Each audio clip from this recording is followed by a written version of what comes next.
Have you ever had that feeling? You're using your favorite app, a tool you depend on every single day, and suddenly it just feels off. Not broken exactly, but a little less sharp, a little less capable. Well, that exact feeling is sweeping through the world of AI right now, and it's got everyone, from developers to paying customers, asking a really unsettling question. So let's just get right into it. Is your AI assistant secretly getting worse? And look, this isn't some fringe conspiracy theory. This is a question being asked, and asked loudly, by the people who live and breathe this stuff. We're talking developers, writers, and paying subscribers for powerhouse tools like Anthropic's Claude and OpenAI's ChatGPT. They're starting to suspect they're not getting what they paid for. You know, this quote from a user on Reddit absolutely nails it.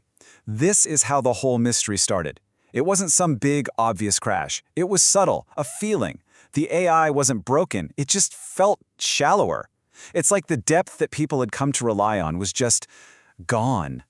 And that vague, shallow feeling? Well, it didn't take long for it to turn into some very real frustration. I mean, for professionals who've woven these tools into their daily work, a shallower AI doesn't just feel weird, it breaks everything. It means more mistakes, more wasted time, and yeah, as this user says, literally pulling your hair out. This is where it gets personal, especially for paying customers. This is where frustration starts to feel a lot like betrayal. People felt they were paying for that wow factor, a tool that was a clear cut above the rest. And then, almost overnight, it felt like they were paying the same money for a tool that was not only worse, but was starting to feel just like the very thing they'd paid to get away from. Right, so this whole thing couldn't just stay as a gut feeling. The user community, especially the tech-savvy developers, they decided to go from sharing stories to gathering cold, hard evidence.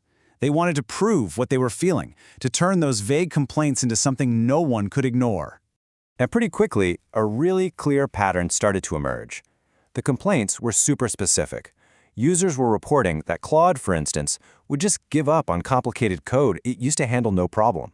It was making silly, basic mistakes. It was ignoring instructions people were giving it.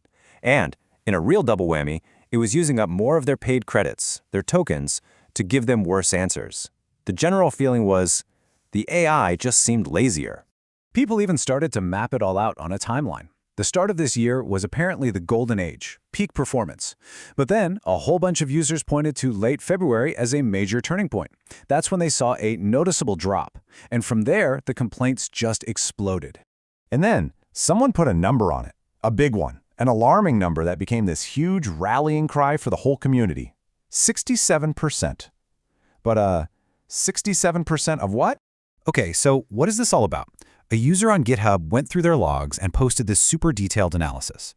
Their claim was that the model's thinking depth, which is basically its ability to reason through complex steps before giving an answer, had dropped by about 67%. Now, whether that number is perfectly accurate is up for debate, but it didn't matter. It was the smoking gun. It was the hard data that proved what thousands of people were feeling. So, with the community all fired up and armed with what looked like proof, the company, Anthropic, had to say something. But their explanation, well, it painted a very, very different picture of what was going on. And here you really see the two stories collide. On one side, you have the users, saying the model was secretly nerfed. That's a term from gaming, when a character gets weaker. They felt it was just made dumber. On the other side, you have Anthropic flat out denying any secret downgrading. Their term, product tuning. The choice of words there is very careful. So Anthropic's argument is that running these giant AI models is this incredibly difficult balancing act. They say they were making tweaks to make the service faster and to manage the insane costs of running it all. They admit to changing the default reasoning level, but, and this is their whole point, they insist they did not touch the model's core power. So in their world, it's not a downgrade, it's just a trade-off. But that explanation just didn't sit right with a lot of people. I mean, if you're tuning your product so much that your best customers are furious, there has to be a pretty strong reason, right? So the community started to speculate on the real motives. Why would a company risk making its paying users so angry? This is where we get this perfect new term, AI shrinkflation. And it's a brilliant analogy. You know how you buy a bag of chips and it feels like it's half air but the price is the same? This is the same idea. The theory is that AI companies are quietly making the service worse to save a ton of money on computing power, all while your subscription price stays exactly the same.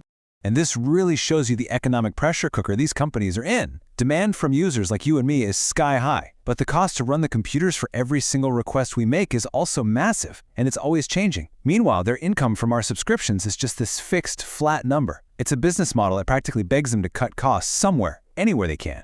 So all that pressure led to the community's #1 theory, that Anthropic is intentionally dialing down their current best model, Opus, to save all that precious, expensive computing power.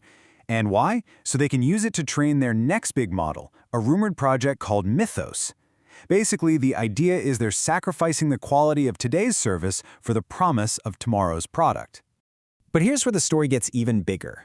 Because as people looked closer, they realized this feeling of an AI getting dumber over time wasn't new. This wasn't just an Anthropic story. It felt like a pattern, a cycle, that's been happening across the entire industry. And here's the proof. Check out this quote from an OpenAI user. They're ranting about how bad ChatGPT has gotten and how they switched over to Claude to get better results. I mean, the irony is just incredible, right? Because Claude users are having the exact same conversation right now. It's created this thing people are calling the Great AI Migration Cycle. It's like a revolving door. You get fed up with one service, so you jump ship to the hot new thing. You're constantly chasing that honeymoon phase when a new model is fresh and running at full blast, before the company inevitably starts tuning it to save money. So out of this whole cycle, users have basically pieced together what they think is the unofficial AI playbook. Step 1, launch something amazing and powerful. Step 2, get everybody hooked, get them to trust you, and get them to pay. Step 3, a little while later, quietly dial down the performance to cut costs. And Step 4, just when everyone's getting angry, announce the next amazing thing to get the hype train started all over again. So, is it really some big, sinister plot, a coordinated plan? Well, maybe not. A moderator on the Claude subreddit had a more charitable take. They suggested that what looks like a sneaky plan might just be chaos, internal confusion, and just really bad communication inside a company that's moving way too fast. Maybe it's less about malice and more about, well, a mess. But you know, in the end, whether it's an evil plan or a giant screw-up, the damage is the same. The real problem here isn't just that the AI isn't as good, it's the complete erosion of trust. We're all starting to treat these tools like a utility, like power or water, but it's a utility that can be changed, downgraded, or tweaked overnight with zero warning and zero explanation. And that leaves us with a huge, lingering question as we build our work and our lives around these tools. When the very things you use to create, to code, to write, can be fundamentally changed without you even knowing, who's really in control? Is it you, or is it the company doing the tuning?